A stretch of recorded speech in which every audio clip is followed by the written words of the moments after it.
up, Homedawgs? My name is Gokey Gamer, and welcome everybody to Week 2 Team Preview for the Randomized Chaos Facility, aka the RCF. Now, as you can see, this is my team that we've got right here. Without any further ado, I'm just going to go ahead and jump right into it because this week we are also going to be going over the end results of Week 1 because I enjoy doing that. It's a lot of fun, so yeah.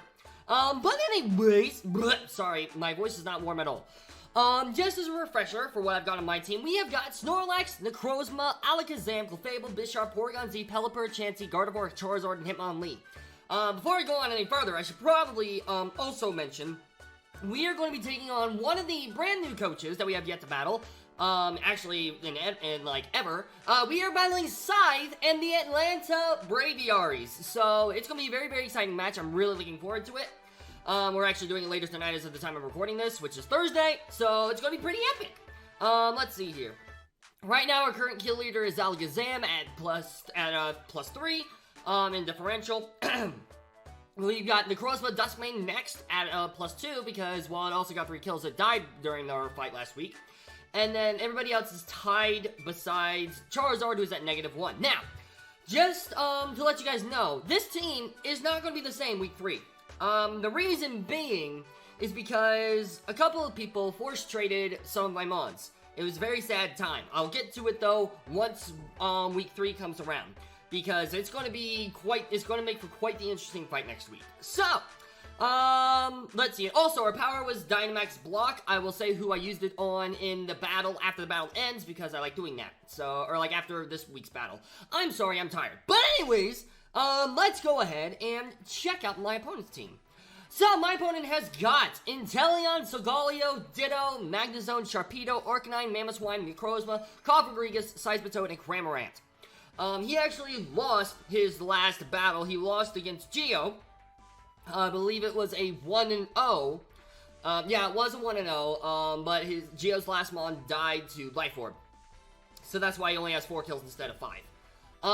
He's got a really, really scary team overall. Also, I forgot to mention, our Uber is allowed to hold items this week because we do have Uber held item, which is actually Sythe's power-up next week.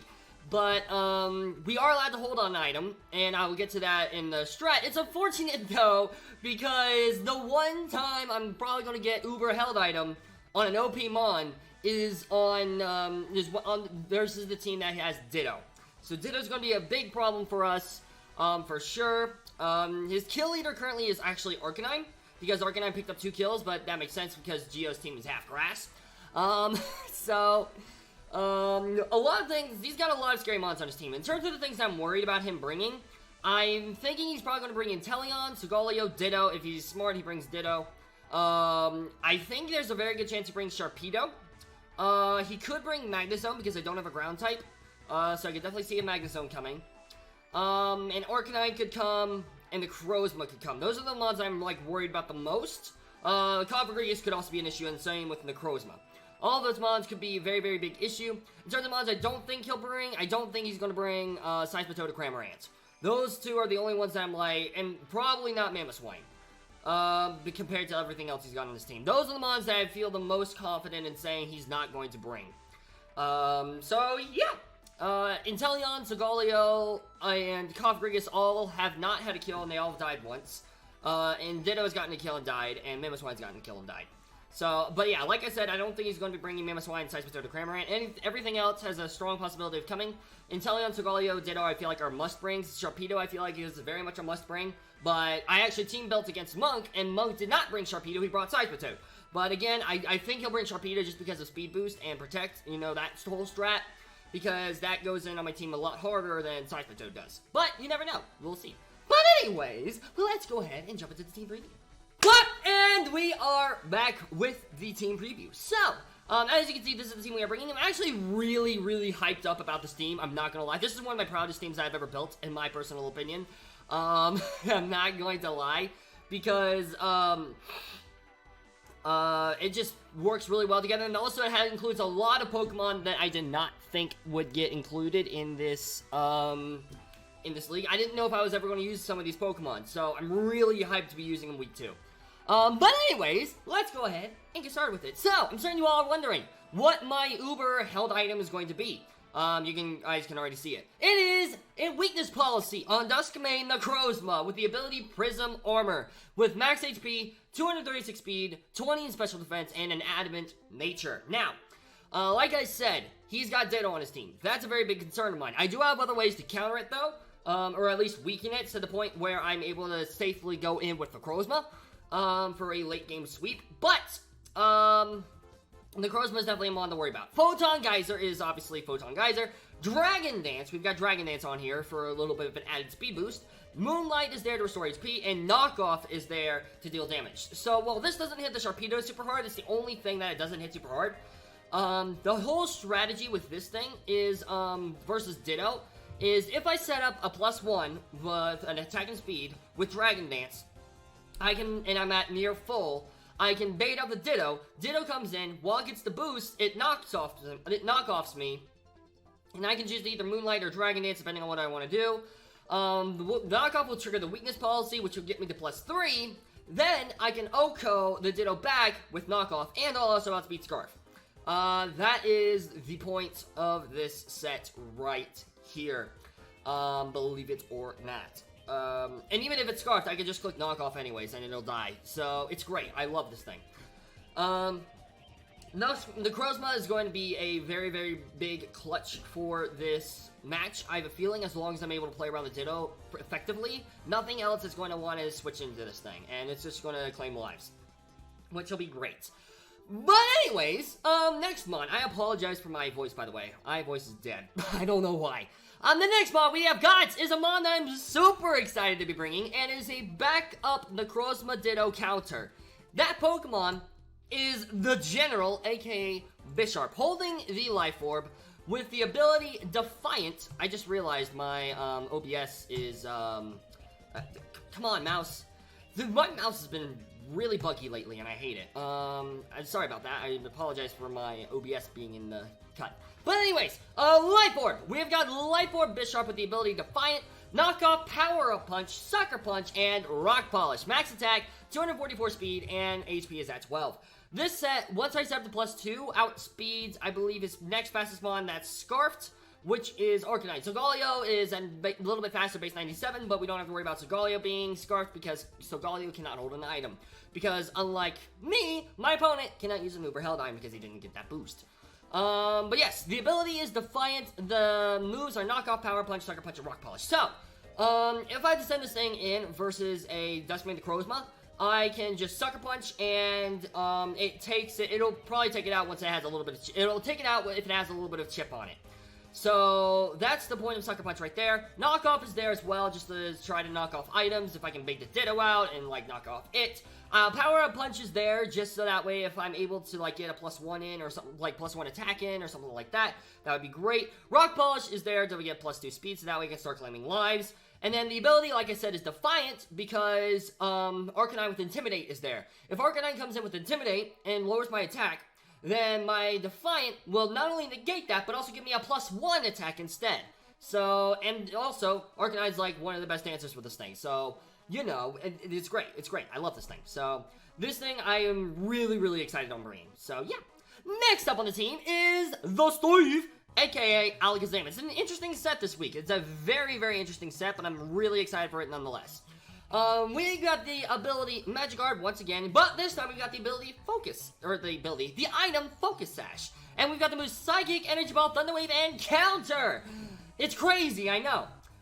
Max special attack, 252 speed, and HP is at 4.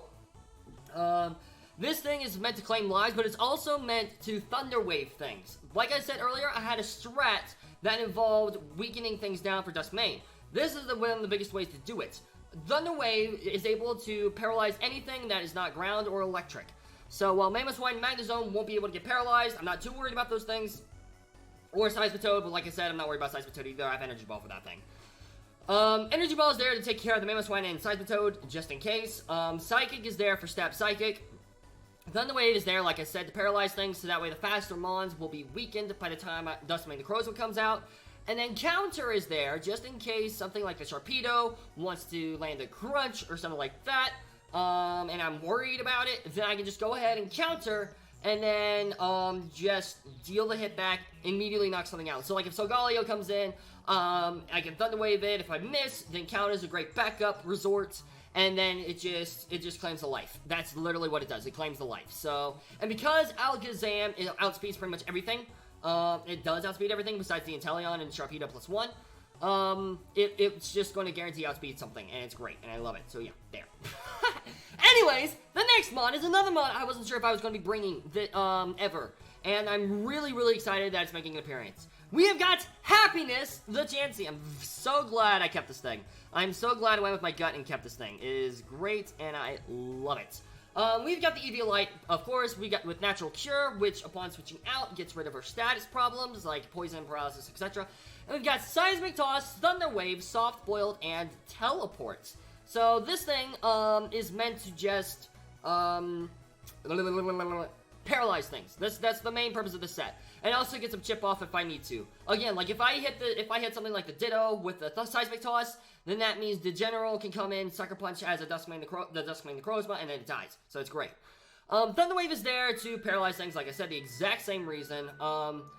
Soft Boiled is there to restore HP, and Teleport is there for a slow pivot, so that way I can switch into something like maybe the Bisharp or the Alakazam, and then get a sweet hit off before, you know, or whatever. You guys get it. Teleport's a basically last turn move, U-turn. It's great. I love it. Max HP, max defense, and with a bold nature to take its best physical hits as possible with the 4 in special defense. If this thing gets knocked off, that will be a slight problem, but overall, I'm not super worried about it. I don't know if Sharpedo gets knocked off, but I think it'll run Crunch instead. I don't think it gets knocked off. I know, like, Solgaleo gets knocked off, but, we'll see how it works. I'm really excited for this thing, because this thing is going to be very much a backbone team member for this week, and I'm really excited for it. Next up on the team, though, is another mod that I was really excited to bring this week, and that is Porygon Z, aka Glitch, with the Life Orb and the ability Download. So, I've noticed with a lot of his mods are actually weaker on the special defensive side than the physical side, which means if the ability Download triggers, it'll raise my special attack instead of my physical attack, which is the goal. Tri-Attack, Shadow Ball, Thunderbolt, and Agility is the moveset, with the max special attack, 172 in HP, and 84 in speed. Once it's set up to +2 Agility, I outspeed everything on his team, including Scarfed Arcanine, which is the fastest thing that he can have on his team besides setting up Sharpedo. Tri-Attack is there for stab, normal, and also just to hit things super hard. Shadow Ball is there for Cofagrigus and the Necrozma and Solgaleo. Thunderbolt is there for the water types, and Agility, like I just said, is there to boost speed. This thing is just meant to deal as much damage as possible, and this thing can really claim the lives. So I'm really excited to be using this thing. Another great thing I've noticed about Sythe's team is that he doesn't have a fighting type, which means I can bring multiple normal types, pure normal types, and not be too concerned about that. Sharpedo gets close combat, and Arcanine gets close combat and stuff like that, but overall, it's still a much higher chance of me surviving than if he had a fighting type, so it's great. And now the last Pokemon. I was originally going to bring my Gmax for this week, but then I was like, you know what? It only works, like the set I came up with only worked if it was like a really good Gmax, and I realized that it didn't put in as much work as I would have hoped, so, especially when it wasn't Gmaxed, because I was doing mock battles with Monk, and then, like, if he brings bulky Arcanine with Will-O-Wisp, that could be a big problem for me, so, the last Pokemon, instead of the Gmax Snorlax and the 3 normal type squad, we're bringing the 3 psychic type squad with Princess the Gardevoir. Unfortunately, like I just said, we aren't going to be getting that sweet clickbait with the 3 normal type bring, but you know what, it is what it is. We have got the Choice Scarf as the item, Synchronize as the ability, Psychic Moonblast, Energy Ball, and Shadow Ball as the moveset, max special attack, 212 in speed, and 44 in HP. This thing outspeeds everything, unless something faster than it is Scarfed. Psychic is there for stab, Psychic Moonblast is there to deal stab, and also to hit things like the Sharpedo super hard. Energy Ball is there for the water types, and Shadow Ball is there for the ghost types, and psychic types. Again, not much needs to be said about this set. It's a very standard set. This set is actually very much inspired by Wes. Wes loves running Scarfed Gardevoir, so this set is very much inspired by him. I'm really looking forward to using this set. So hopefully it'll come in clutch. Shout outs to Wes again for the set. And shout outs to Monk for actually, doing team building, or like, well, not team building, mock battles with me, to kind of test out my sets. And again, the only set I didn't like was my Snorlax set, so I swapped it out for this set, and I like this set a lot more in the testing out battles. So, it's great. I love it. So, yeah. Anyways, I don't know why my voice is cracking. Let's go ahead. Oh my gosh. Let's go ahead and check out the results of the week 1 matches. What? So, actually, a little bit of change of plans. I didn't realize Monk had already updated the playlist based, or like the list based on things that have already happened, for our week 2 battles. So, unfortunately, I can't include because of spoilers, and I forgot to, get a clean list at the weekend after Sunday. So it is what it is. However, I don't think the kill leaderboard has changed. So I'm going to go ahead and go over the kill leaderboard real fast as to where our mons are standing. We've actually got 2 mons on the kill leaderboard. One is Alakazam, which is tied with the Lansing Leafeon's Whimsicott and the Houston's Haxorus's Melmetal with 3 kills and 0 deaths, which is really, really awesome. We're tied with a freaking Uber. So that's freaking cool. And it says on the list we're on 3rd right now. And then, the Crozman Duskmane is tied with Gmax Hatterene on the, MOTOSTOKE MOLTRES, right behind it with 3 kills and 1 death. And then pretty much everything else after that has 2 kills, 1 death, or something like that. So, that's really cool. We got 2 mons on the kill leader board confirmed. So, that's really, really awesome. I don't know if it'll stay that way, after this week. It'll be interesting to see. Yeah. Sorry, my neck hurts. So, yeah, that's pretty much going to do it, though, for this video. Thank you guys so much for watching. If you guys enjoyed it, be sure to leave a like and subscribe. And also, be sure to check out the battle on Sunday, as long as this goes up on Friday. This might go up on Saturday. I don't know exactly when it'll go up, but I guess we'll see. But, yeah. Anyways, thank you again, guys. Thank you guys so much for watching. I hope you guys enjoyed it. Be sure to check out Sunday, 10 a.m. Eastern Standard Time. I guess you should say the time, too. That is when the battle will be going up, and I guarantee you it's going to be a crazy match. So, thank you guys, and I will see you! I don't know what I'm saying anymore. Thank you guys so much for watching, and I will see you dudes in the next video, which is hopefully not as much of a mess as this one. Peace out, mates!